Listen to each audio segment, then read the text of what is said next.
तो कभी आपने सोचा है कि इंडिया के स्टेट्स का नाम कैसे आया? आइए देखते हैं। हम स्टार्ट करते हैं महाराष्ट्र से। महा यानी ग्रेट और राष्ट्र यानी नेशन, इसीलिए इसका नाम पड़ा महाराष्ट्र। फिर आते हैं गुजरात पे। The land of Gujjars is also called as Gujarat.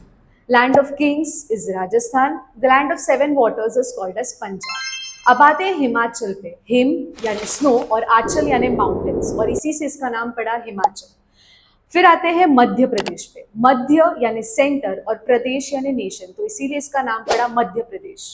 उसी तरीके से आता है Uttar Pradesh, the northern territory. अब आते हैं सदर्न साइड पे। यहाँ पर आप देख सकते हो इस गोवा। गोवा का नाम पड़ा गोमांतक से, which is also called as the land of good people. फिर आते हैं कर्नाटका पे। कर्ण यानी ब्लैक सॉइल, और इसीलिए इसका नाम पड़ा the land of black soil. फिर आते हैं केरला पे। केर यानी कोकोनट और अला यानी लैंड, और इसीलिए इसका नाम पड़ा the land of coconut Kerala. Tamil Nadu the land of Tamil community and Telangana the land of Tulu community.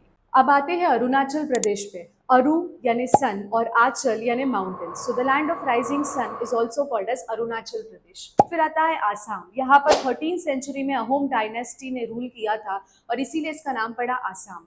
फिर आता है मेघालय। मेघा यानी क्लाउड्स और अलया यानी home, so the home of clouds is also called as Meghalaya.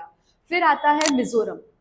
यहाँ पर मिजो कम्युनिटी सेटल हुए थी, और इसीलिए इसका नाम पड़ा मिजोरम। फिर आते हैं नागालैंड। यहाँ पर नागा ट्राइब सेटल हुई थी, और इसीलिए इसका नाम पड़ा नागालैंड। ये है मणिपुर। मनी यानी jewels, and the land of jewels is therefore called as Manipur.